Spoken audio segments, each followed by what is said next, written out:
Hi guys, today we're going to do section 2-8, Inequalities and their graphs. An inequality is a mathematical sentence containing one of these five signs. We have a less than sign, a greater than sign, less than or equal to, greater than or equal to, or not equal to. A solution of an inequality is any number that makes the inequality true. So if we look down here now, we have four different symbols and we're going to have two different ways to graph them.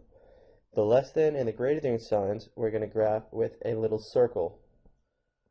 The less than or equal to and the greater than or equal to signs we're going to graph with a circle that's filled in. Okay, so that's just saying if these are my less than and greater than graphs, I would graph it this and then I would shade one way or the other. If I have my less than or equal to or my greater than or equal to signs, I'm going to shade in with a filled in dot, and again I'm going to shade one way or the other.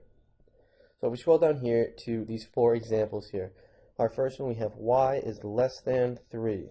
Okay, so we're going to use an open circle, and you can do this one of two ways. You can put an open circle there, and we say it's less than that, so we shade wherever less than is, which is over this way. For this one, we have x is greater than or equal to -1. So I'm going to use a filled in circle, and I'm going to use my second method of doing this now.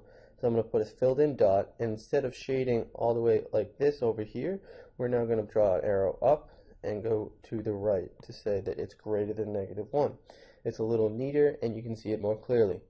So if we look at our third example, we have a is less than or equal to -2. So let's go, we put a dot at -2. We go up and we shade to the left because we're going less than. Okay. So the first three examples we shaded whichever direction our arrow was pointing. We can only do that if our variable is on the left-hand side, like it was here, here, and here. This next example, our variable's on the right side. That's why we have a little star. So we're going to shade, we're going to have a closed circle, or we're going to have a dot at -6. So let's do that. Okay. Normally, if we follow the rules we just did with the other ones, our arrow's pointing to the left. We're going to say, okay, we're going to go this way now. But we can't do that with this one. Our variable's on the right, so we actually have to go the opposite way.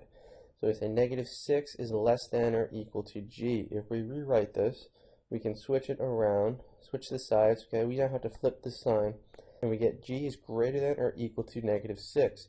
And now we have our variable on the left, like we said we wanted, and we can shade the way our arrow is pointing. So we then shade to the right. What I want you guys to do for class is think about words such as less than, greater than, at least, at most, no more than, and greater than or equal to, and try to figure out which inequality you would use if you had word problems and had to write the inequality for these. Alright, thank you guys. That is section 2-8, Inequalities and their graphs.